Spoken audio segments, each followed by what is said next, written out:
ప్రియమైన దేవుని పిల్లలారా, ప్రపంచ న్యూస్ మీడియాను సవాలు చేసింది 2009 మార్చి ఏప్రిల్ నెలలలో.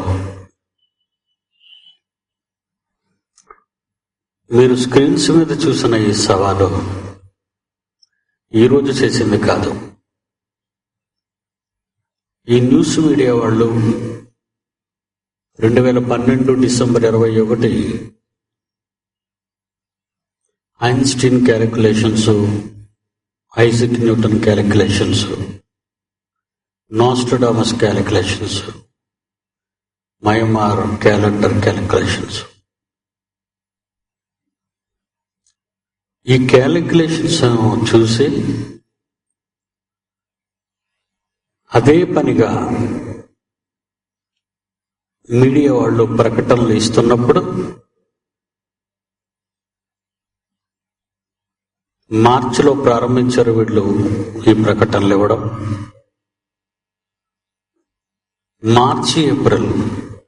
మార్చి ఎండింగ్ని మీరు స్క్రీన్స్ మీద చూసినటువంటి సవాలు విసిరాను. ఈవేళది కాదు, ఇది మార్చి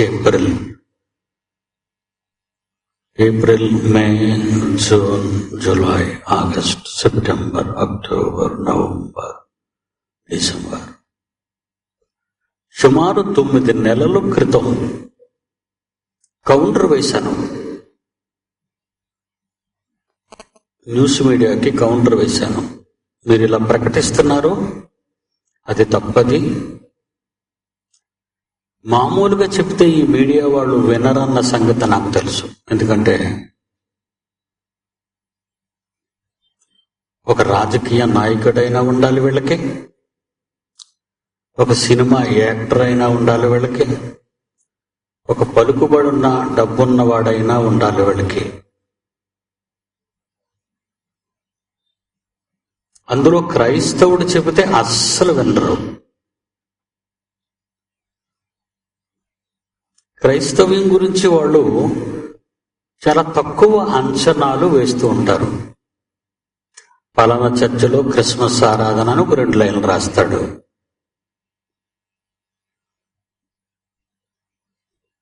తప్పితే ఇన్ని వేల మంది ప్రజలు వచ్చినప్పుడు ఏంటి ఈయన మా ప్రకటనలకు భిన్నంగా ఇలాంటి మాటలు ఆడుతున్నాడు ఆయన, అది ఎంతవరకు నిజం అని తెలుసుకొని ప్రకటించటానికి కూడా వాళ్ళు రాలేదు.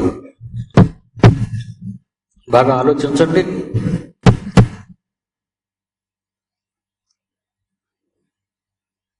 చాలా సవాలు చేసి చెబుతున్నాను బహిరంగ సభలో. వాళ్ళలాగా ఏదో స్టూడియోలో కూర్చొని మైక్ ముందు మాట్లాడటం లేదు నేను. వాళ్ళు ఒక మాట ప్రజల మధ్య లేని వార్తను, బాబు చెప్పాడు, లేని వార్తను ప్రజల మధ్యకి తీసుకొచ్చారు. అది కాని వార్త, అది వార్త కాదు. ప్రజలను భయాభ్రాంతులు చేయకండి అని కౌంటర్ వేసినప్పుడు ఆ కౌంటర్ సవాళ్లతో వేశాను. నేను కట్టిన యూనివర్సిటీ ఇచ్చేస్తానన్నా 2 crores. నేను ఓడిపోతే మరి వాళ్ళు స్టూడియో ఇమ్మని నేనేమి, స్టూడియో వదిలేసేయండి అని నేనేమనలేదు. బైబిల్ గొప్పతనాన్ని చెప్పండి. అయినా సరే వాళ్ళు ఈ 9 నెలలు కూడా నిమ్మకు నీరెత్తినట్లు ఊరుకున్నారు. వాళ్ళు మాట్లాడలేదు. మన పిల్లలు వెళ్ళి హైదరాబాద్లో ఆ టీవీ ఆఫీసుల ముందు, కార్యాలయాల ముందు మన పోస్టర్స్ అంటించేటప్పటికీ రాత్రి అంటించారు, తెల్లవారేసరికి పీకేశారు వాళ్ళు. అంటే నిజాన్ని చెప్పటానికి ప్రజలకు రారా, దగ్గరికి రారా? బెటర్ సొసైటీ అని పేరు పెట్టారు. అంటే సమాజానికి మేము మంచి చేసేవాళ్ళం, సమాజానికి మేము మంచి చేసేవాళ్ళం. మంచి చేసేవాళ్ళు ఒక మంచి పని చేశారు. ఏంటంటే అది, మీరు త్రాగుతున్న శీతల పానీయాలు, కూల్ డ్రింక్స్, కోకోకోలా, థమ్సప్ లాంటి శీతల పానీయాల్లో పురుగుల మందులు ఉన్నాయి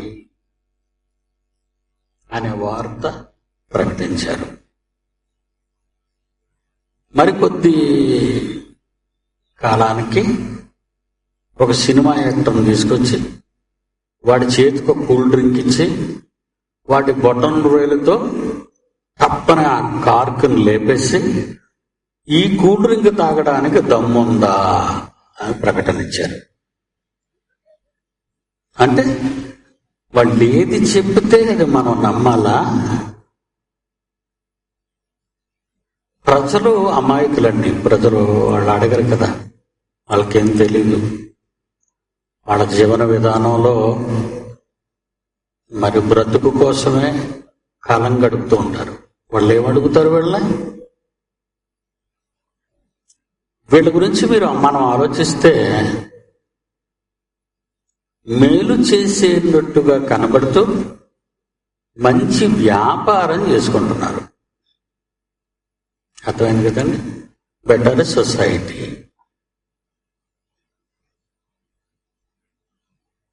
మరో మంచి మాట చెప్తాను. ఒబామా గారు అమెరికా ప్రెసిడెంట్ అయ్యారు. నల్లవాడు. ప్రమాణ స్వీకారం చేసిన రోజున ఒక బైబిల్ మీద చేసి ప్రమాణ స్వీకారం చేశాడు. ఒక అమెరికా ప్రెసిడెంట్గా, యునైటెడ్ స్టేట్స్ ఆఫ్ అమెరికా.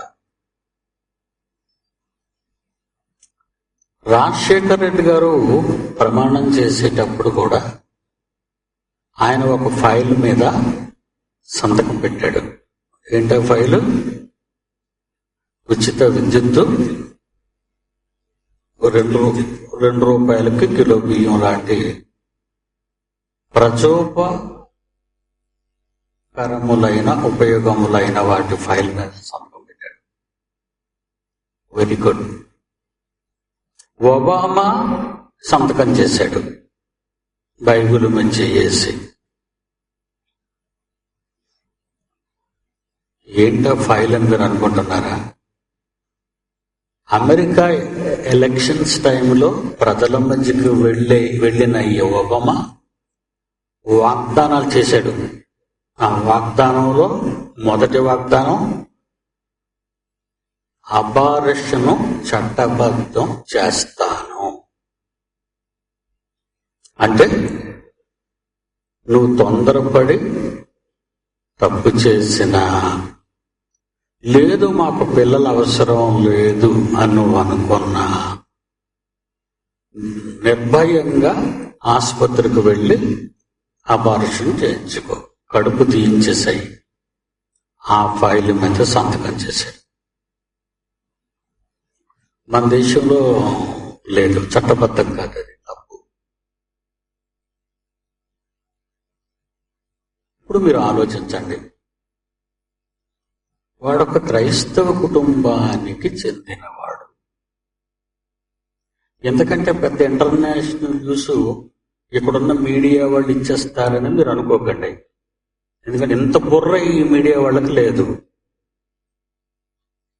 వీళ్ళుగా 4 అక్షరాలు నేర్చుకున్నారు, 4 మాటలు నేర్చుకున్నారు, ఒక 100 కోట్ల రూపాయలు పెట్టుబడి పెట్టి ఛానల్ ఓపెన్ చేసుకున్నారు. ఈ మధ్య వ్యాపారాలలో స్కూళ్ళు తర్వాత, ప్రైవేట్ స్కూళ్ళు తర్వాత బాగా 2 చేతుల డబ్బు సంపాదించుకునే గొప్ప వ్యాపారం ఈ మీడియా వాళ్ళే.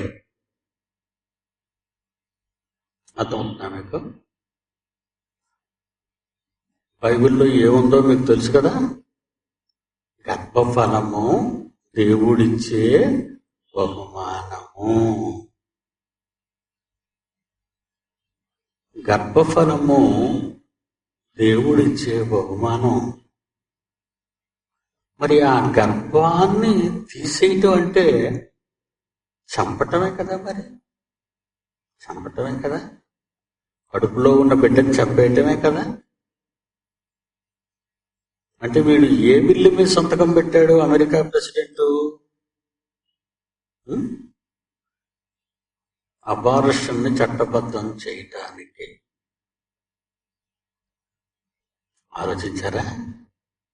ఒక క్రైస్తవుడు ఇలాంటి చట్టాన్ని చేయొచ్చా? బైబిలుకు వ్యతిరేకంగా అదే బైబిల్ మీద చెయ్యి వేసి ఇలాంటి న్యూస్ ఈ మీడియా వాళ్ళు చెప్తారా? ఇవి 2-3 రోజుల్లో ఒక న్యూస్ వచ్చింది. I think is Indian. ఆయన ఇండియా భారతీయుడు. బుష్ని ఏదో అన్నందుకు 36 నెలలు జైలు శిక్ష విధించారు. మరి ఒబామాని ప్రతి మీటింగులోని ఎలాగైనా వాయించేస్తున్నాను అమెరికా ప్రెసిడెంట్. మరి నా మీద ఎందుకు కేసు పెట్టలేదు? ఆలోచించండి. ఇలాంటి అమెరికాని మన వాళ్ళు ఏమంటారు? God blessed America. ఏంటి ఇప్పుడు అమెరికాని దీవించటం అవసరమా? దేవుడి దృష్టిలో పీకేయటం అవసరమా? అమెరికాని మొత్తటం, దేవుడు మొత్తటం అవసరమా? బ్లెస్డ్ దీవించటం అవసరమా? మన మీడియా వాళ్ళు వీళ్ళు మన పెద్ద మనుషుల దగ్గరికి వద్దాం. మన మీడియా పెద్ద మనుషులు, TV9, iNews, TV5, ఇంకా చాలా ఛానల్స్ ఉన్నాయి కదా. ఐఫిల్ అని ఒక ప్రకటన వస్తుంది. ఎందుకది నాకు చాలా కాలం అది అర్థం అవ్వలేదండి. అది ఏం అడ్వర్టైజ్మెంటో నేను ఫీల్ అయ్యాను. ఐఫిల్ ఏంటని అర్థం కాక, అర్థమయ్యాక నిర్ఘాంతపోయాను. ఐఫిల్ అంటే గర్భ నిరోధక మందు. కడుపు వచ్చిందనుకో ఈ మాత్ర వేసేసుకొని చంపే, లోపల బిడ్డను చంపే. అంటే ప్రభుత్వం పరోక్షంగా సహాయపడుతుందా? ఆలోచించండి. ఇప్పుడు మనుషులు చంపేస్తే అన్యాయంగా ఉగ్రవాద ముద్ర వేస్తున్న ఈ దేశ చట్టాన్ని పిడి సుందరరావు ప్రశ్నిస్తున్నాడు. ఈ మామూలు కేకలు గెంతులు సభలు కావు కదా. పాయింట్స్ అన్ని లీగల్ పాయింట్స్, గాడ్స్ పాయింట్స్. ఎందుకంటే దేవునిదంటూ ఒక చట్టం ఉంది కదా. అని దేవుడు అనకుండా నీ ఆత్మసాక్షిని బట్టి చెప్పుకుంటుంటారు. చెప్పు నీ ఆత్మసాక్షిని బట్టి అని. అదే అదే అదే అదే ఈ ఐఫిల్ ఇవ్వటంలో నీ ఉద్దేశం బిడ్డను కడుపులోనే చంపటానికి. ప్రభుత్వం ఈ పనికి రాని చెత్త కంపెనీకి అనుమతి, లైసెన్స్ ఇచ్చింది. అంటే మరి కడుపులో ఉన్న పిల్లల్లో చంపిన వాళ్ళు ఉగ్రవాదులు కారా? హంతకులు కారా?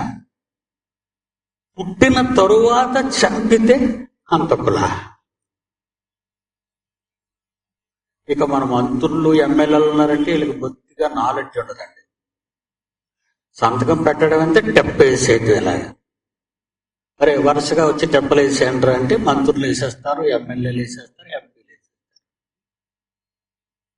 ఏంటి చట్టం ఇలా ఉంది? సోనియా ఏమైనా ఆలోచించిందా? ఏం ఆలోచిస్తారు? ఆమెకేం తెలుసు? బైబిల్ ఆమెకేం తెలీదు. రాజకీయాలు నేర్చుకుంది, హిందీ నేర్చుకుంది, క్రైస్తవ్యాన్ని మర్చిపోయింది. అవునా? ఆలోచించండి. ఎలాంటి హాట్ న్యూస్ ఇవి, ఎలాంటి హాట్ న్యూస్ ఇవి. వేడివేడిగా లేవా న్యూస్? వేడిగా ఉన్నాయా? మరి ప్రెస్ వాళ్ళు ఎందుకంటే వేయటం లేదు ఇవి? బైబుల్ని హైలైట్ చేయటం వాళ్ళకి ఇష్టం లేదు. వీళ్ళు పక్షపాతులు అని అర్థం. వీళ్ళు క్రీస్తు విరోధులు.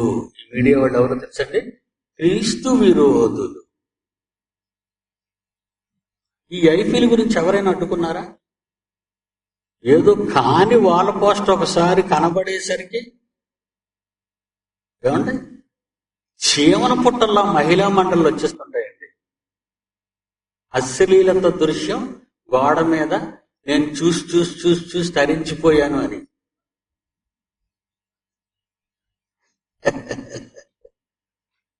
ఆళ్ళు ఐపీఎల్ గురించి ఆలోచించలేదా?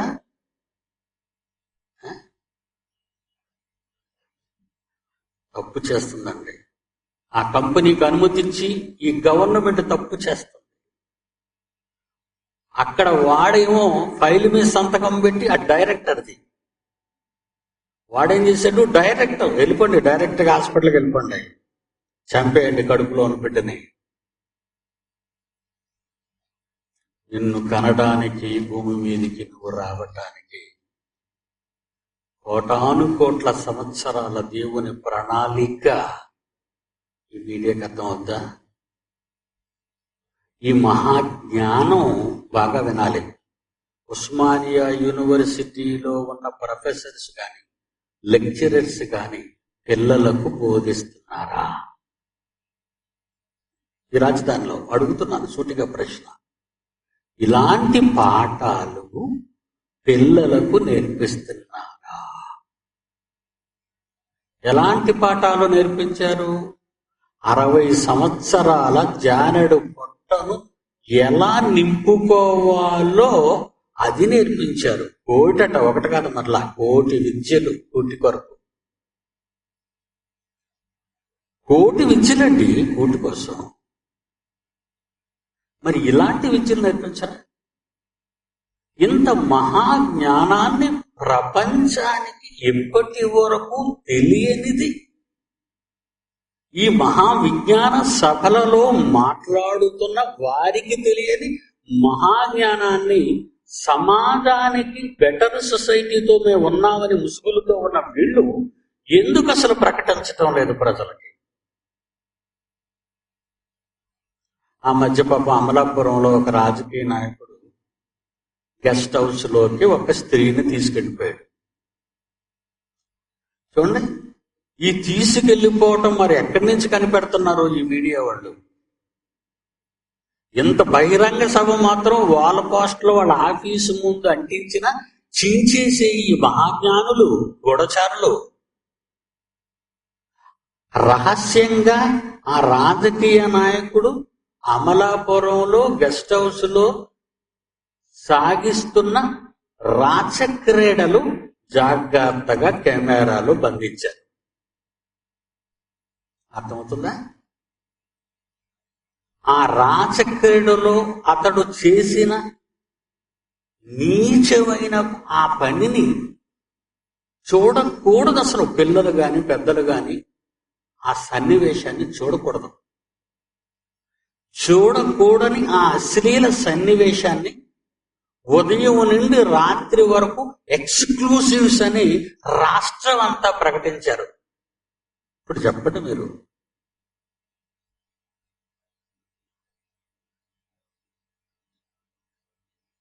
వీళ్ళకి సెన్సార్ బోర్డు పర్మిషన్ ఇచ్చింది. వాళ్ళకి వాడు తప్పు చేస్తున్నాడు, ఆ తప్పు చేశాడు, అదేదో చీకట్లో రహస్యంగా వాడు చేసుకుంటున్నాడు, పోలీసులకు అప్పగించండి, లేకపోతే అతన్ని సరిదిద్దండి, అతన్ని మార్చండి. ఇలా భయంకరంగా బయటకు తీసుకొచ్చేస్తే కక్ష కడతాడు, కత్తి కడతాడు. విరోధాలు, వైషమ్యాలు పగలు పెరిగి చివరకు మారణకాండకు దారితీస్తాయి ఇలాంటి సంఘటన. ఇక ప్రజలు వాటిని చూసి ఏమనుకుంటారు? మాట మాటికి వేస్తుంటే ఇంక మాట మాటికి చూసుకుని ఉంటారు. ఏమండి, ఇది బెటర్ సొసైటీ ముసుగులో ఈరోజు టీవీ మీడియాలు చేస్తున్న దౌర్భాగ్యమైన పని. పోలీసు వారు మొన్న గొడవల్లో జర్నలిస్టుల మీద కెమెరామ్యాన్లని, ఎందుకంటే మీదకి వచ్చేస్తుంటే వాళ్ళు కనపడ్డారు. వాళ్ళు కనపడుతున్నాడు, పోలీసులు ఏం చేస్తారండి, మేము కూడా పోలీసు వారిని పెట్టాం, కొంచెం బాబు మాకు కొంచెం కాపలా ఇవ్వండి అంటే గొడవలు అల్లర్లు జరగకుండా ప్రశాంతమైన వాతావరణంలో దేవుని జ్ఞానం మేము వినిపించేటట్టు మీరు సహాయం అందించండి అని. ఈలోగా మేము సహాయం కోరగానే సహాయానికి వచ్చారు. మరి ఇందులో ఎవరో ఒకరు క్రూరంగా ప్రేరేపితులై దౌర్జన్య హింసకు దిగితే వాళ్ళు అడ్డుకుంటారు. అడ్డుకునే టైంలో కెమెరా పట్టుకెళ్ళి మధ్యకెళ్తే అది నీ మీద పడుతుంది. కెమెరాకి పడిపోవచ్చు, దెబ్బ తగలొచ్చు. అంటే దానికి సీఎం వచ్చి అంటే రాజశేఖర్ గారు, మరి హోంమంత్రి శ్రీమతి సబితా ఇంద్రారెడ్డి గారు, కొంతమంది అధికారంలో ఉన్న వాళ్ళు వచ్చి వాళ్ళు ఆ ఆఫీసర్ని, ఆ పోలీసుల్ని సస్పెండ్ లేదా ట్రాన్స్ఫర్ చేసినంత వరకు సచివాలయం ముందు ధర్నా చేశారు. ఎంత సవాలు విసురుతుంటే, వాళ్ళ తప్పులు ఇలా ఎండగడుతుంటే పబ్లిక్ మీటింగ్ ఏంటిది, పబ్లిక్ మీటింగ్ కదా, వాళ్ళ తప్పులు ఇంత బహిర్గతంగా ప్రజల మధ్య ప్రకటిస్తుంటే అసలు వాళ్ళు పట్టించుకోకుండా తిరుగుతున్నారంటే వాళ్ళని ఏమనాలి? వీళ్ళు బెటర్ సొసైటీ చేసేవాళ్ళే.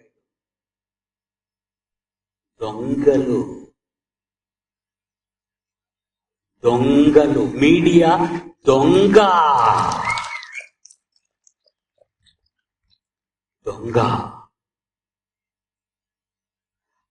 అదే గాని ప్రతిపక్షం వాళ్ళు ఏమని అన్నారనుకోండి, ఎంత అలజడి సృష్టిస్తారండి. ఎక్కడో ఒక మూల జరుగుతున్న దౌర్జన్య కాండ, ఒక మూల జరుగుతున్న దహన కాండ స్క్రీన్ మీద చూపిస్తాడు. బాగా వినాలి మీరు.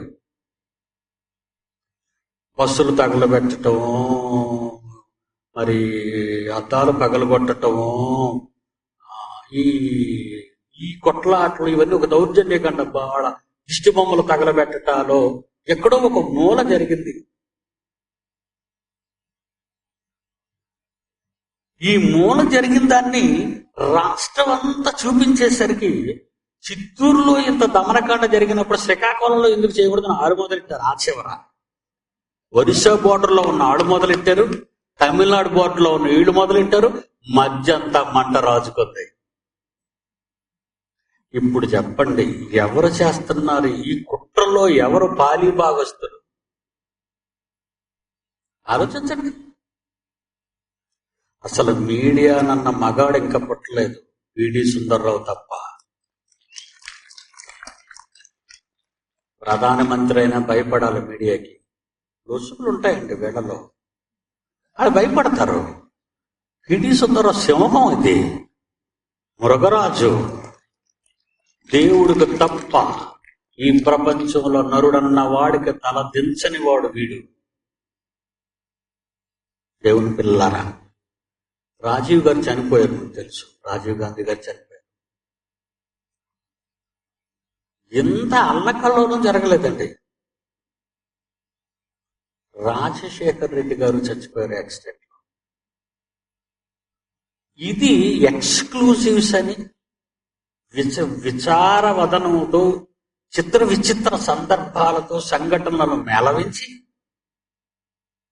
ఏమండి, భాషా కోవిదులతో మంచి మంచి మాటలను రాయించి, పాత చిత్రాలలోని పాటలను జోడించి, ఏమండి, సీను అర్థం కానివాడు సైతం అక్కడికి వచ్చి మొత్తం అర్థమైపోయి కళ్ళనీళ్ళు పెట్టుకునే పరిస్థితి తెచ్చిందండి మీడియా. రాజశేఖర రెడ్డి గారు చనిపోయినప్పుడు 500 మంది సూసైడ్ చేసుకున్నారండి. మహానుభావులు, పుణ్యం అది.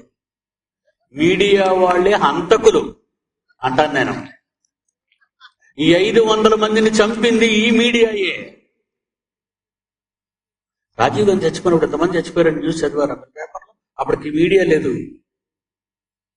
అప్పటికి మీడియా లేదండి. ఈ టీవీ మీడియా లేదు.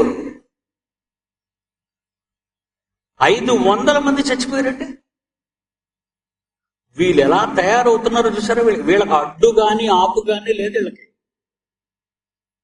వీళ్ళని అడ్డుకోవడానికి ఎవరు లేరు. ఎందుకంటే సీఎం మా దగ్గరకు వచ్చి క్షమాపణ కోరుతాడు, హోమ్ మినిస్టర్ మా దగ్గరకు వచ్చి క్షమాపణ కోరుతాడు, మాకేంటి అనుకుంటున్నారు వీళ్ళు.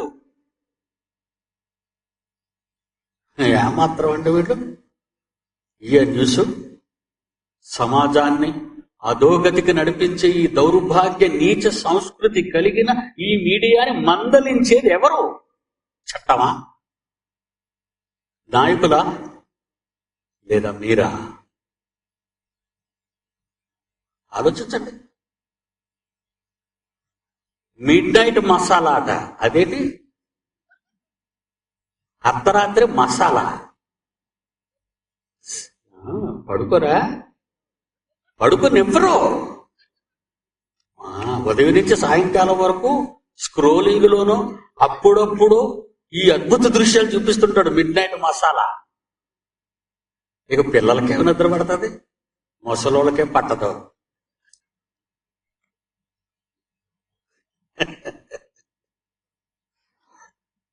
ఆలోచించండి. అలాంటి మీడియా తప్పు చేసింది. పిడి సుందర్రావు దృష్టిలో తప్పు చేసింది. లేకపోతే మీడియా జోలికి నేను వెళ్ళను.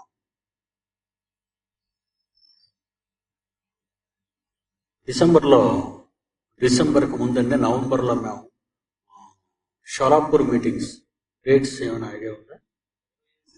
25, 26, 27, 28 కిందటి ఏడాదండి. క్రిందటి ఏడాది డిసెంబరు 25, 26, 27, 28. 25 మీటింగ్ అయిందండి, 26 మీటింగ్ ఆపామండి. ఎందుకంటే బొంబాయిలో తాజ్ హోటల్ రక్తం, టెర్రరిస్టుల ఉన్మాద చర్య మనం అక్కడ చూసాం.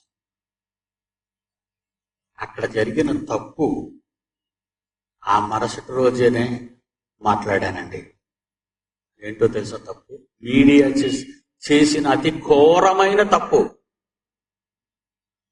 మొత్తం కెమెరాలు పట్టుకొని వెళ్ళిపోతారండి. TV9 వాడు, లేకపోతే NTV వాడు, లేకపోతే ABCDF జెడ్ వరకు టీవీలు ఉన్నాయి. 1, 2, 3, 4, 100 వరకు టీవీలు ఉన్నాయి. నెంబర్లే కొడుకుల్లో పుట్టేసే కదండి. ఈయన కెమెరాలు తగిలించుకొని వెళ్ళిపోతారు. అక్కడికి ఇక తీస్తున్నారు ఎక్స్క్లూజివ్. వీడు తీసింది దేశం అంతా. ఆ ఛానల్ ఎంతవరకు వస్తుందో, ఒక TV9 కానివ్వండి, ఒక ETV2 కానివ్వండి, ఒక ఐ న్యూస్ వాళ్ళు కానివ్వండి, ఈ ఛానల్స్ ఎంతవరకు వస్తాయో ఆ ప్రాంతంలో ఉన్న ప్రజలందరూ చూస్తారు. బొంబాయికి ఉగ్రవాదులను పంపిన ఉగ్రవాద సంస్థ చూస్తుంది. ఆ రోజు వీళ్ళు చూపిస్తున్న లైవ్ ప్రోగ్రామ్, తాజ్ హోటల్ నుంచి మంటలు రావటం. మీరు ఆలోచించండి. అప్పుడు వీళ్ళకి లోపలున్న ఉగ్రవాదులకు వచ్చిన ఇన్ఫర్మేషన్ ఏంటో తెలుసా? ఇప్పుడే వచ్చాడు కమిషనరు, బొంబాయి పోలీస్ కమిషనర్ వచ్చాడు. అదిగో ఆ ఎర్రగా బట్టతల ఎత్తుగా ఉన్న ఆయన, సఫారీ డ్రెస్, కొట్టు అన్నాడు. అంతే, తప్పని కొట్టేశారు అతన్ని. బాగా వినాలి మీరు. మన మంత్రి పార్లమెంట్ వాళ్ళకి బుర్ర లేదండి. ఏదో సీట్లలో కూర్చోవడానికి, పదవులు రావడానికి డబ్బులు బాగా ఎలక్షన్స్ లో ఖర్చు పెట్టి కలెక్ట్ చేసుకునే మైండ్తో ఉంటారా తప్పితే ఇంత బాగా దేశ ప్రజల గురించి, అధికారుల గురించి ఆలోచించే టైం వాళ్ళకి లేదు. ఏమండి? అంతవరకు ఏమండి, అంతగా 2 years బ్యాక్ నేను షోలాపూర్ వెళ్ళేటప్పుడు కమిషనర్ గారు మేమంతా ఒకే స్టేజ్ మీద కూర్చున్నాం. నేను లాస్ట్ ఇయర్ బాంబే వెళ్ళేటప్పుడు షోలాపూర్లో జరిగిన మీటింగ్లకి నెక్స్ట్ డే 26th నవంబర్ చెప్పానండి. చూసావా, వాళ్ళని ఎంతో మంది ఆఫీసర్స్ ని పోగొట్టుకున్నామండి. మంచి బ్రిలియంట్ ఆఫీసర్స్, ఇండియన్ ఆఫీసర్స్. దానికి ఎవరు బాధ్యత తెలుసండి? ఈ ఎక్స్క్లూజివ్స్ అనే పేరుతో కెమెరాలు పట్టుకెళ్ళి బయట నుంచి వాళ్ళని జాగ్రత్తగా చూపిస్తూ, కవర్ చేస్తూ, వీళ్ళందరూ మరి కామెంట్ కదండి. ఇప్పుడు ఇప్పుడు కమిషనర్ గారు కూడా రంగప్రవేశం చేశారు. కమిషనరా? ఎవడు? Who is that commissioner? హిందీలో చెప్తున్నారు, ఇంగ్లీష్లో చెప్తున్నారు, తెలుగులో చెప్తున్నారు, తమిళ్లో చెప్తున్నారు, అన్ని భాషల్లో. అబ్బా, అద్భుతమైన సంగతి కదండి. టెర్రరిస్టు ఏ భాషలో ఉన్నా ఆడు ఏ భాష తెలుసున్నాడో అర్థమైపోతుంటది. కామెంటరీ. ఇప్పుడు పోలీస్ కమిషనర్ కూడా రంగప్రవేశం చేశారు. అదిగో గేట్ ఆఫ్ ఇండియా ఎదురుకుండా నిలబడ్డారు, అదిగో డైరెక్షన్స్ ఇస్తున్నారు. మరి కొంతమంది పోలీస్ కమాండర్స్ పిలిచారు. ఆయన ఈ రకంగా ఆయన వ్యూహాన్ని పనుతున్నారు కానీ తప్పకం కొట్టేశారు అతన్ని. అక్కడ వాళ్ళకి వెళ్ళిపోతుంది ఇన్ఫర్మేషన్. తాజ్ హోటల్లో ఉన్న ఉగ్రవాదులకు వెళ్ళిపోతుంది ఇన్ఫర్మేషన్ అంతా. ఈ లైవ్ కవరేజ్ ఎంతో మంది లైవ్స్ తీసేసింది. అందుకేనండి మీడియా వాళ్ళకి నేనంటే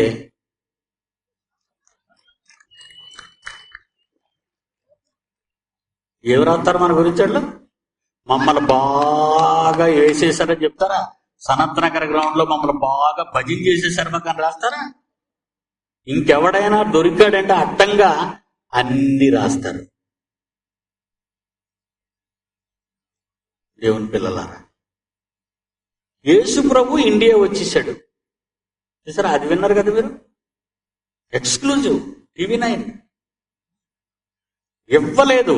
మీకు గుర్తుందో లేదో, ఒక వారం ముందుగా ఎక్స్క్లూజివ్ అనే పేరుతో TV9 వాళ్ళు యేసుప్రభు ఇండియా వచ్చాడు అనేది మేము ఎక్స్క్లూజివ్ గా టీవీలో ప్రప్రథమంగా ఇవ్వబోతున్నామని ఒక వారం ముందు నాకు తెలియగానే వాళ్ళకి ఇచ్చానండి. TV9 టైటిల్, TV9 పై జయశాలి సింహగర్జన అని ECD ఉంటది. నా మాట అబద్ధం అయితే చూడండి.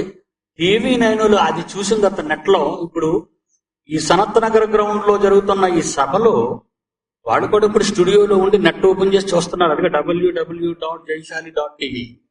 ప్రపంచంలో ఏ మూలలు ఉన్నా అక్కడికి మీరు వెళితే సుందర్రావు గారు ఏం మాట్లాడారు, ఎప్పుడు ఏం మాట్లాడారు అన్ని మన నెట్ లో ఉంటాయి, మన వెబ్సైట్ లో ఉంటాయండి.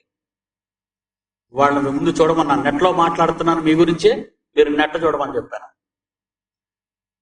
నిజంగా వేళ ఇచ్చానండి వాళ్ళకి. మరుసటి వారం ఇవ్వడం మానేశారండి. ప్రోగ్రాం లేదు. కొట్టాను, మరి మామూలుగా కొట్టలేదు. ఎలా కొట్టానో మీరు సీడీ కొంటే తెలుస్తుంది, నేను మాటలతో చెప్పలేను. ఎందుకంటే వాళ్ళ అమ్మా నాన్న కూడా చిన్నప్పటి నుంచి అలా తిట్టుండరు.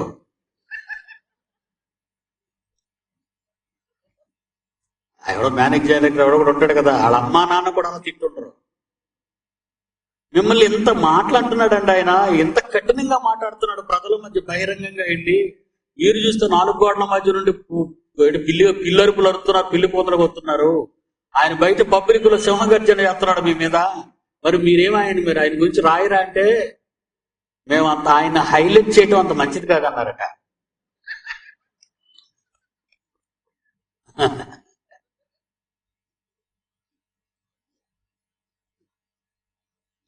దేవుని పిల్లలారా, చూసారా ఆ న్యూస్? చూసారు ఇందాక నాస్ట్రాడామస్ అట WTC టవర్స్ గురించి అప్పుడే రాశాడట.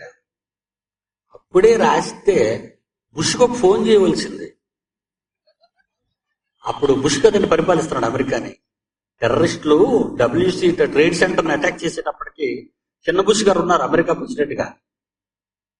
మీకు అర్థమైంది కదా? అప్పుడు ఫోన్ చేయొచ్చు కదా. ఏంటన్నాడండి నాస్ట్రాడామస్ ని మీరు ఏమని పిలుస్తున్నారంటే జ్యోతిష్య పితామహుడు. అంటే ఇప్పుడున్న జ్యోతిష్కులైన ఈ దొంగ పిల్లలకు, జ్యోతిష్యులంటే దొంగలండి. అంటే ఈ సబ్జెక్ట్ అంతా చెప్తాను మీకు 5 రోజులు.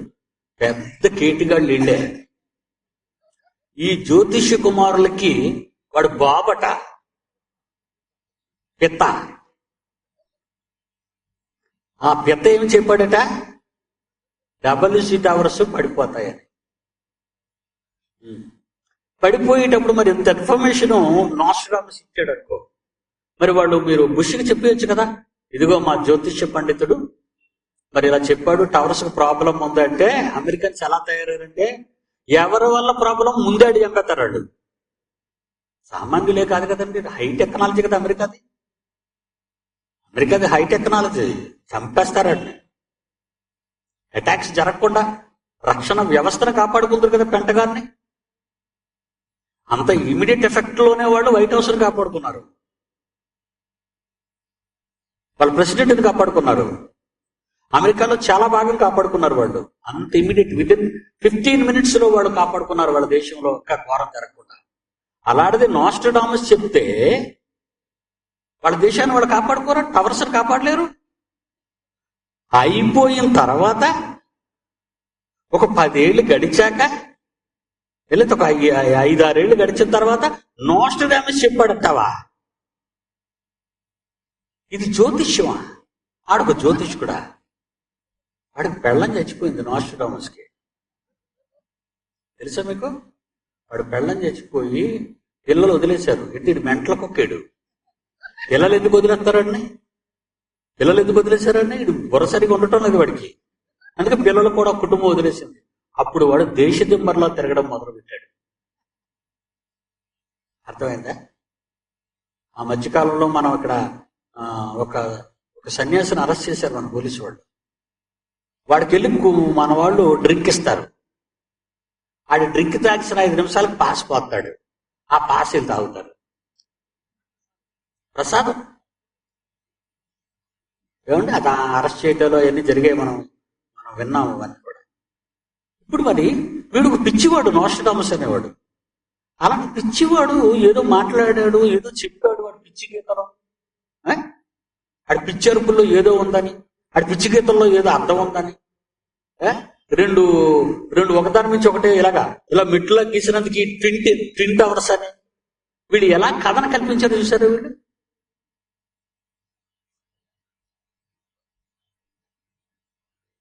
బైబిల్ చాలా గొప్పదండి. టీవీ 5లో నేను మాట్లాడుతూ బైబిల్ను దొంగిలించిన మిలేనియం మహనీయులు అని రాశాను, మాట్లాడాను, ఎపిసోడ్స్ మాట్లాడాను. అందులో శాస్త్రవేత్తలందరూ దొంగలు, ఎవరికీ ఇండివిజువాలిటీ లేదు. బైబిల్ అనే మహా జ్ఞాన గ్రంథాన్ని కాపీ చేసి ఎక్కడెక్కడి నుంచి పీసెస్ తీశారో నేను అందులో శాస్త్రవేత్తల గురించి చెప్పాను. సింహగర్జనలో రాశాను. వాళ్ళ టోటల్ ఫ్యామిలీ స్టోరీస్ అన్ని రాశాను. వాళ్ళు ఎలాంటి వాళ్ళు అని. మిలేనియం మహనీయులు అని ప్రపంచం ఎవరినైతే, ఏ శాస్త్రవేత్తలనైతే అన్నదో ఆ శాస్త్రవేత్తలను నేను సవాలు చేస్తూ బైబిల్ను దొంగిలించిన మిలేనియం మహనీయులు, బైబిల్ను దొంగిలించిన మిలేనియం మహనీయులు అని ఛాలెంజ్ చేసి మాట్లాడానండి టీవీ 5 ఎపిసోడ్స్. ఒక్కడ మాట్లాడలేదండి. మా వాళ్ళు ఎందుకు దొంగలయ్యారు? మహాజ్ఞానులు. బైబిల్లో ఎక్కడి నుంచి తీసేశారు ఇది, బైబిల్లో ఎక్కడుందని ఎప్పుడు ఒక్కడు కూడా అడగలేదండి. అంటే వాళ్ళు దొంగలు. ఇకపోతే జ్యోతిష్య పితామహుడు గురించి కూడా బైబిల్లో ఒక మాట ఉందండి. చూస్తారా? చూద్దామండి. బైబిల్ గ్రంథం నుంచి యెషయా గ్రంథము 47వ అధ్యాయం 13వ వచనం చూడండి. క్రీస్తు పూర్వం 600-700 సంవత్సరాల కాలంలో, క్రీస్తు పూర్వం, బైబిల్ జ్ఞాన గ్రంథం కదండి, మత పుస్తకం కాదు కదా, భవిష్యవాణి. నోస్ట్రడామస్ కాదు, పిచ్చివాణి. బైబిల్ భవిష్యవాణి. Sir Isaac Newton is Christian. వాడి క్యాలిక్యులేషన్స్ కవి Bible calculation. Einstein is a Jew, understand? Is a Jew. వాడు యూదుడు, తెలుసా? యూదుడై ఉండి యూద జాతిలో జ్ఞానులు యేసుప్రభుని అడుగుతారు కదా, ఏమని? గ్రీసు దేశస్థులు జ్ఞానమును వెతుకుచున్నారు, యూదులు సూచక్రియలు చేయమని అడుగుచున్నారు. అంటే వండర్స్ సృష్టించేవాడు జ్యూస్ అనమాట. వాడు ఇప్పుడు వండర్స్ కావాలనేవాడు. అందుకే శాస్త్రవేత్తల్లో ఎక్కువ భాగం యూద జాతికి చెందిన వాళ్ళు, యూదులు. అర్థమైందా? వాడేం యేసు ప్రభు గురించి చెప్పాడు? చెప్పలేదు. క్రీస్తుకు విరోధి యూదుడు. వాడేం క్యాలిక్యులేట్ చేయగలడు? బుక్ ఆఫ్ రెవల్యూషన్ ఏం చేశావు? బుక్ ఆఫ్ రెవల్యూషన్ లో యోహాన్ గారు రాసిన బుక్ ఆఫ్ రెవల్యూషన్ లో ఏముంది? December 21 2012 no. మరి ఎవడు చెప్పండి నీకు ఇది? బైబిల్ కూడా చెబుతుంది అంటున్నావు కదా, ఎవడు చెప్పండి నీకు? ఎవడో సన్నాసి స్టూడియో తీసుకెళ్ళి మాట్లాడుంటావు. బైబిల్ రాని దొంగ బోధకులు ఉన్నారు కదా, వాడు ఏదో చెప్పేస్తుంటాడు. నాకు బయలుపరిచింది అంటాడు. బైబిల్లో ఉండదు, అడిగి బయలుపరిచింది. వీడికే బయలుపరచబడింది అది. ఏమండి? చూడండి, యెషయా గ్రంథం 47:13, నీ విస్తారమైన యోచనల వలన నీవు అలసి ఉన్నావు బిడ్డ. ఏముంది? 47 యెషయా గ్రంథం 13 అండి, తీయండి. నీ విస్తారమైన యోచన వల్ల నీవు అలసి ఉన్నావు.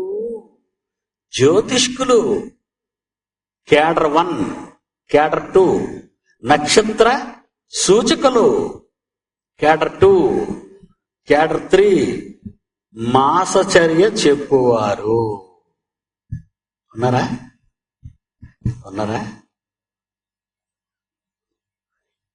వీళ్ళని మాత్రం టీవీలో చూడండి, రోజుకి అన్ని ఛానల్లో కనపడతారండి వీళ్ళు. మళ్ళీ వాళ్ళ దగ్గర ఒక ల్యాప్టాప్ ఒకటి. నీ పేరేంటి? నీ పుట్టినరోజు ఏంటి? నీ ఊరు పేరులో మొదటి అక్షరం ఏంటి? నీ వెనకున్న వెనక అక్షరం ఏంటి? నీ నెత్తి మీద ఉన్న అక్షరం ఏంటి? చెయ్య చేతిలో గీతలు. చేతిలో ఏమన్నాయంటే గీతలు ఉంటాయి. ఎందుకు గీతలు ఉంటాయి? కాగితం తెల్లగా చక్కగా ఇస్త్రీ చేసినట్టు కొనుక్కుంటాం. పుస్తకం అలాగే కదా ఉంటుంది. వైట్ పేపర్స్ ఎలాగుంటాయి? ఇస్త్రీ చేసినట్టు చక్కగా ఉంటాయి. వైట్ పేపర్ పుస్తకాల స్టాల్లో కొనుక్కో. అది అలా తీసుకొచ్చి గట్టిగా నలిపేయండి. అప్పుడు ఇప్పండి, ఏముంటాయి అందులో? గీతలు. ఆ కాగితం మీద ఏం పడతాయి? మడతలు. ఆ మడతలే గీతలుగా నీకు కనబడుతుంటాయి. ఆ గీతలు చూసి కాగితం యొక్క భవిష్యత్తు చెప్తాడు ఎవడైనా? ఆలోచించండి. అరిచి ఉందా?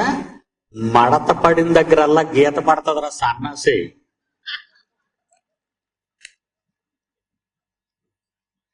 ఎక్కడ మడత పడితే అక్కడ గీతలు. వీటి అరిచెయ్యిలో గీతలు అనుకున్నా, ఒళ్ళంతా గీతలేరా బాబు.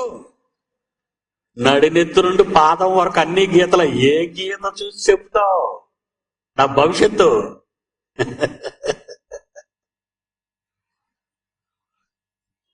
అందుకే రాశాను, చేతి గీతలు మనిషి బ్రతుకు రాతలా అని విసిడి. మొన్న కొత్తగూడలో మాట్లాడారు. అన్ని వేళ్లకి గీతలే, అరిచేతులకి గీతలే. ఈ మోచ ఇలా మడతట్టగానే చూడండి, అతిపెద్ద గీతలు ఉంటాయి. కాలు మడతపడిన దగ్గర చూడండి, అతి పెద్ద గీతలు. ముడుగు మీద చూడండి, అన్ని గీతలే, డిజైన్స్. కడుపు దగ్గర బిడ్డలు కన్న తర్వాత తల్లులకి కడుపు నుండి గీతలే. కడుపు చూసి ఎవడు చెప్తాడు? గీతలు చూసి. అది అరిచెయ్య, అది కుడి చెయ్య, మిగతా గీతల పనికిరావా? మాయగాళ్ళేనా వీళ్ళు? మాయగాళ్ళేనా? నెంబర్ 1 కేటిగాళ్ళు. చంద్రబాబు గారు ఉన్నప్పుడు జ్యోతిష యూనివర్సిటీని కడతానన్నారు పాపం ఆయన. చంద్రబాబు గారు ముఖ్యమంత్రిగా ఉన్న కాలంలో ఒక జ్యోతిష విశ్వవిద్యాలయాన్ని కడతానన్నారు. తప్పని పడిపోయాడు ఆయన. ఎందుకంటే ఆయనకు జ్యోతిష్యం చెప్పినోడే సరైనోడు కాడు. ఎందుకంటే నువ్వు యూనివర్సిటీ పెట్టి వచ్చారు, పర్మిషన్ తీసుకొని. ముందు ఎవరి దగ్గర అనుకున్నారు పర్మిషన్ తీసుకుంటారు? నాయకులందరూ ఇంచుమించి ఎనీ పొలిటీషియన్ ఎవరి దగ్గరికి వెళ్తారు?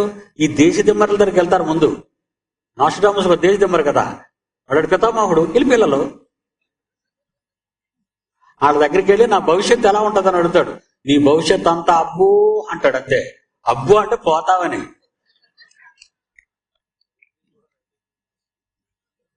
అప్పుడు చిరంజీవి గారు రైలు ఇంజిన్ మార్చేశారు, సూర్యుని ఇచ్చారు ఈ జ్యోతిష్యం బట్టే.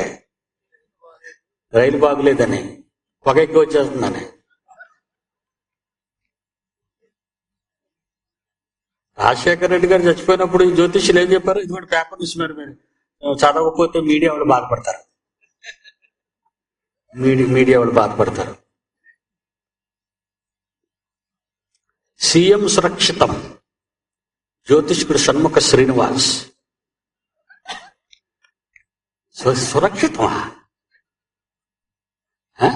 ముఖ్యమంత్రి వైఎస్ సురక్షితంగానే ఉన్నారని ప్రముఖ జ్యోతిష్కుడు, కోల్కతాలోని జ్యోతిష శాస్త్ర పరిశోధన కేంద్ర ప్రొఫెసర్, ఇవన్నీ సింపేసి పుల్లుకలలో పడేయాలి. ఎలా డైలాగ్ డెలివరీ చేశారు చూసారా? ఏం చెప్పాడు చదువుదామంటే మరి. న్యూస్ లైన్కు తెలిపాడు ఏమని? ముఖ్యమంత్రి ప్రయాణిస్తున్న హెలికాప్టర్ అదృశ్యమైన సమయం ఆధారంగా, అంటే ఇక చూడటం మొదలు పెట్టాడు. అక్కడ అదృశ్యమైన సమయం ఆధారంగా ఈ విషయం చెబుతున్నానన్నారు. హెలికాప్టర్ ల్యాండింగ్ సమయంలో సీఎంకు స్వల్పంగా గాయాలై ఉండవచ్చని చెప్పారు. కొండలు గుట్టలున్న ప్రాంతంలో ముఖ్యమంత్రి సురక్షితంగా ఉన్నారని. అప్పుడు చచ్చిపోయాడు. ఈయన చెప్పేటప్పటికి చచ్చిపోయాడు. చచ్చిపోయిన తర్వాత ఈయన చంపేయాలండి. చచ్చిపోయినాడు చచ్చిపోయినోడు బతుకున్నాడు అన్నావు, బతికున్నోడు నేను తీసేయాలరా అలా. మరి మనవాళ్ళకి అంత గుండె ధైర్యం ఎక్కడ ఉంది? మన చట్టం ఉన్నా బాగా నువ్వు మూసేసి లోపలేసిద్దరు వల్ల. ఏమండి, మనోళ్ళు కూడా ప్రార్థనలు చేసి జ్యోతిష్యం చెప్తారు. మనం కూడా మనోళ్ళు ఏం చెప్పారట? దేవదూతలు అలా సీఎం అని హెలికాప్టర్ని అలా కాపాడుతున్నాయట. ప్రార్థనలో దర్శనంలో కనిపించిందట దొంగ బోధకులకి. వీళ్ళు చిన్నటోళ్ళు కాదు, కనబడని మన జ్యోతిష్యులు వీళ్ళు. మన ఆరాధనలో చూడండి, అన్ని ఇలాటోళ్ళు, అంత ఇలాటోళ్ళు కనబడతారు మనకి. దేవాలయం దగ్గర బల్లలేటి దుకాణాలు పెట్టుకున్న రకాలు ఇళ్ళు ఏంది, మర్మబోధకులు అట్ల పేరు దరిద్రులు. హెలికాప్టర్ ల్యాండింగ్ సమయంలో సీఎంకు స్వల్పంగా గాయాలై ఉండవచ్చని చెప్పారు. కొండలు గుట్టలు ఉన్న ప్రాంతంలో ముఖ్యమంత్రి సురక్షితంగా ఉన్నారని రాత్రి 11:55 లేదా గురువారం ఉదయం 10 గంటల లోపు అచూకీ లభిస్తుందన్నారు. ఏమచూకీ? చచ్చిపోయాడని అచూకీ. కానీ బతుకున్నాడని అచూకీ వస్తుంది అంటున్నాడు. ఏమండి, తర్వాత నల్లమల్ల ఈ శూన్య ప్రాంతంలో సీఎం ఉన్నారని వైఎస్ ప్రమాదం లేదు ప్రముఖ జ్యోతిష్యుడు జేయుబి శాస్త్రి చెప్పాడట. జేయుబి అంటే జోబులు వేసుకుంటాడు అనమాట. ఉన్నదంతా ఆడు జోబులు వేసుకుంటాడు. ఏమండి, ముఖ్యమంత్రి వైఎస్ జాతకం ప్రకారం ఆయనకి ఎలాంటి ప్రాణాపాయం ఉండబోదని ప్రముఖ జ్యోతిష్కుడు Parashara institute of astrological study and research నిర్వాహకుడు ఉదయ భాస్కర్ శాస్త్రి వెల్లడించారు. వైఎస్ జాతకం ప్రకారం రాహువు మహాదశలో, కేతువు అంతర్దశలో, కుజుడు ప్రత్యంతర దశలో నడుస్తున్నాడని శాస్త్రి వివరించారు. ఈ ఏం చేయాలి? గొయ్యి తీసి పాతీయాలి. పేపర్ అంటే ఇది మనది వేస్తాడండి.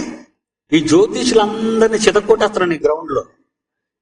ఏమంటే మీడియా వాళ్ళు వచ్చి రాస్తారా? ఇలాంటి జ్యోతిష్యులు ఇలాగ అంటున్నాడు, మన జ్యోతిష్ శాస్త్రాన్ని అవమానపరుస్తున్నాడు అంటారా? ఎలాగంటారు? రాజశేఖర్ చచ్చిపోయాడు కదా, కుమ్మెత్తారు జనం వచ్చేవాడిని. సాక్షి, దొంగ జ్యోతిష్కులకు సాక్షి పేపరు, అబద్ధానికి సాక్షి. దేవుని పిల్లలారా, మీడియా చూసారా ఎంత ద్రోహం చేస్తుందో.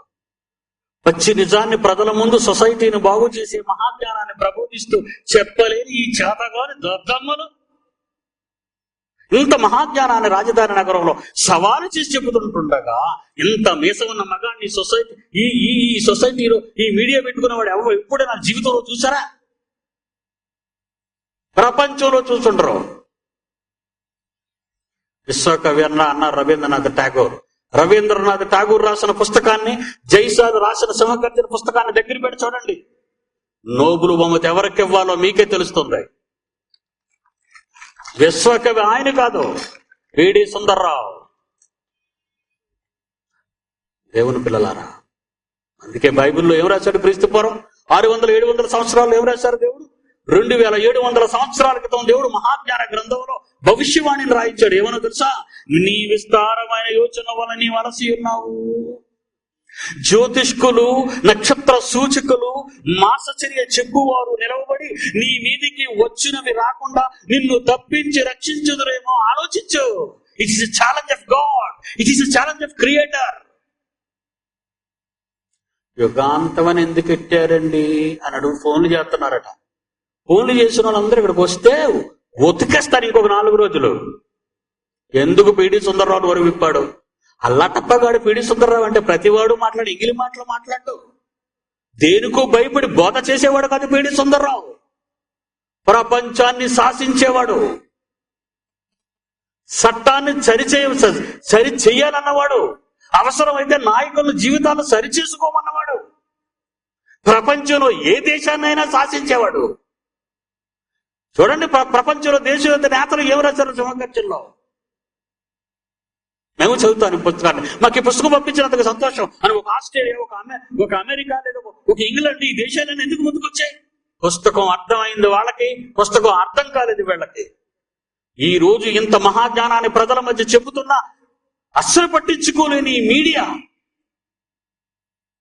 వాళ్ళు వ్యాపారస్తులు, దొంగల వాళ్ళు. డబ్బు కోసం ఏ అబద్ధాన్నైనా ప్రజల మధ్య పెడతారు వాళ్ళు. అల్లర్ల కోసం దేన్నైనా చిత్రీకరించి ప్రజల్లో అలజడి సృష్టిస్తారు వీళ్ళు. ఈ రోజు రాష్ట్రం అంతా మండిపోవడానికి కారణం ఈ మీడియా కాదంటారా? చెప్పండి.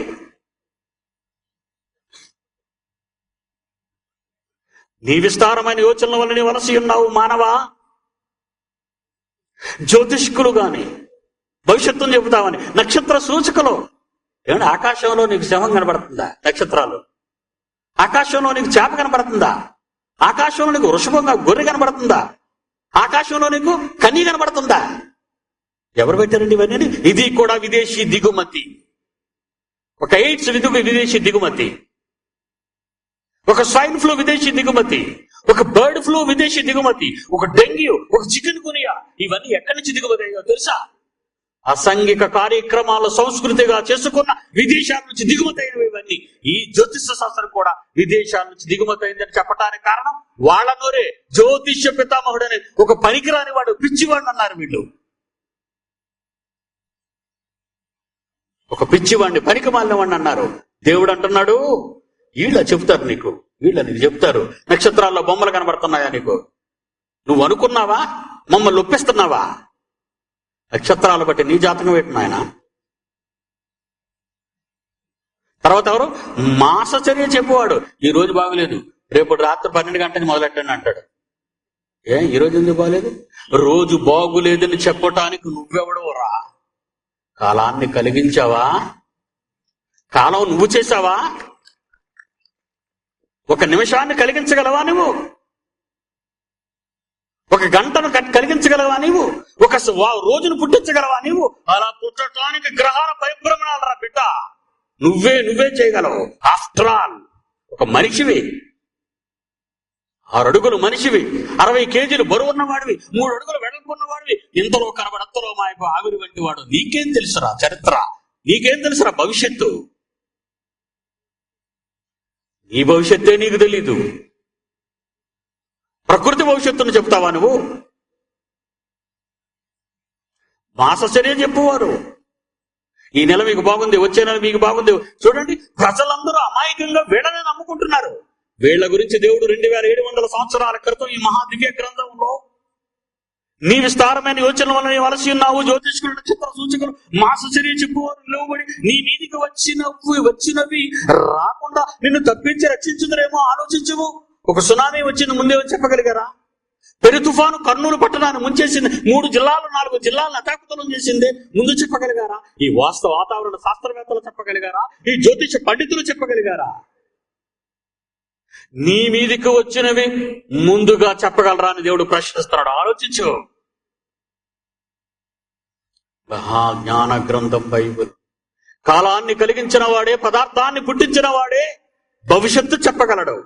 మీరు కొన్న ఒనిడా టీవీ బాగోలేకపోతే ఒనిడా సర్వీస్ సెంటర్కి తీసుకెళ్ళండి. అంతేగాని రోడ్డు పక్కన మెకానిక్ ఇస్తే కెలికేస్తాడు. అది ఎల్జీ కంపెనీదా, ఎల్జీ సర్వీస్ సెంటర్కి తీసుకెళ్ళండి. ఎందుకంటే క్రియేటర్స్ వాళ్ళే దాన్ని సృష్టించారు. దాని మాన్యువల్, దాని మేనిఫెస్టో వాళ్ళ దగ్గరే ఉంటది. హోండా సైకిలా, హోండా సర్వీస్ సెంటర్కి తీసుకెళ్ళండి. బెంజ్ కారా, బెంజ్ సర్వీస్ సెంటర్కి తీసుకెళ్ళండి. మారుతియా, మారుతి సర్టిఫైడ్ ఆ సర్వీస్ సెంటర్స్ ఉంటే ఎక్కడికి వెళ్ళండి. లోకాన్ని ఎవరు కలిగించాడు? నాస్ట్రడామస్ గడా వాడి బాబా.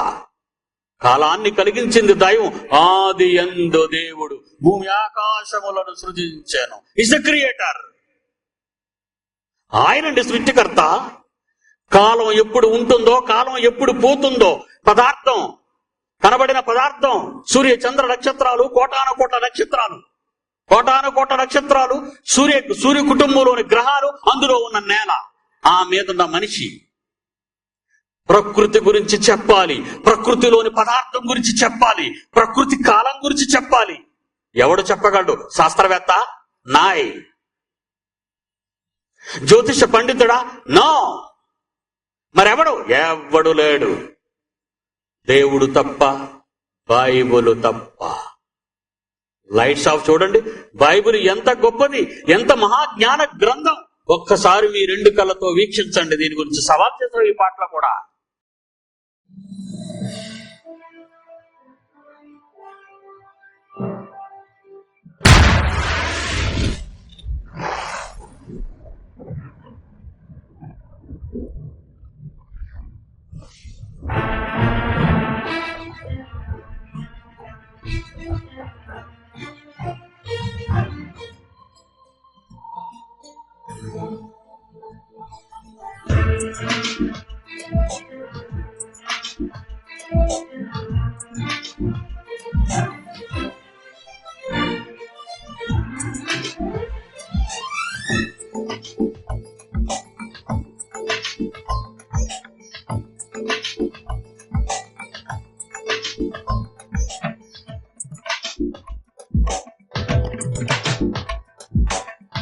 ప్రకృతి జననానికి ప్రభువాక్యమే కారణం, మనుషుల జననానికి ఆ దేవుడే కారణం. జీవకోటి జననాల మరణాల రహస్యం, జగతి పుట్టుకకు ముందే పరమాత్మ సంకల్పం. తన కొరకు బ్రతకాలని, తన ప్రేమ తెలియాలని కష్టించి పనిచేసి ఈ సృష్టి కలిగించి మన కొరకు ప్రతిరోజు విశ్వాన్ని నడిపించరు. ప్రకృతి జననానికి ప్రభువాక్యమే కారణం, మనుషుల జననానికి ఆ దేవుడే కారణం.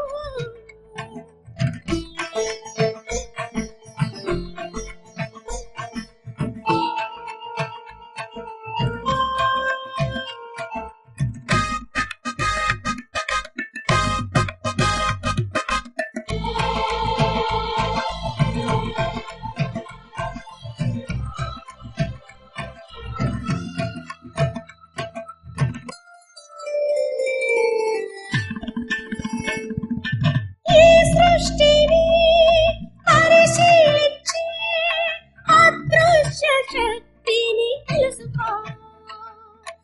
అణువణువును విభజించింది ఆ దేవుడున్నాడని తెలియను. సృష్టిలోని అదృశ్య లక్షణము చూడు, నేను తాకి వెళ్ళి ఆ గాలి లక్షణము చూడు. ఎరుపము లేకున్నను, నేను తాకి వెళ్ళింది అదృశ్య రూపము. ప్రకృతి జననానికి ప్రభువాక్యమే కారణం, మనుషుల జననానికి ఆ దేవుడే కారణం.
నిత్య శక్తి కలిగి ఉన్న దాని చూడు.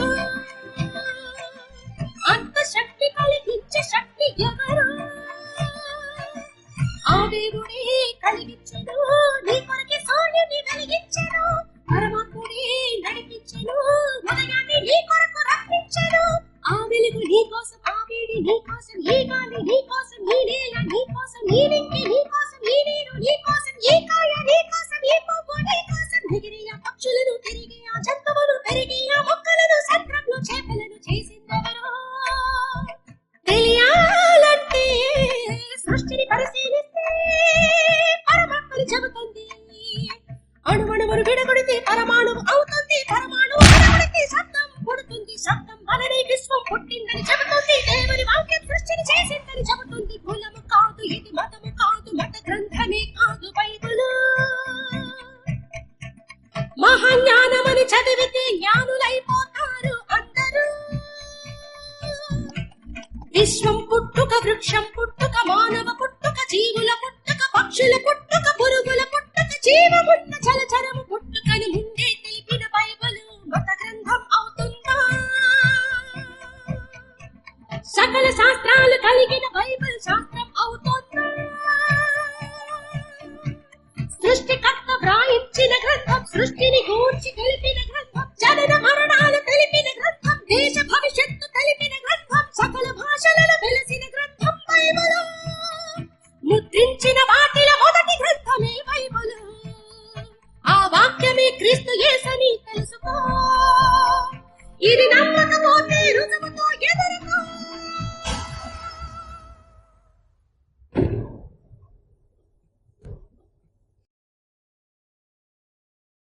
ప్రేమ కలిగిన మా తండ్రి,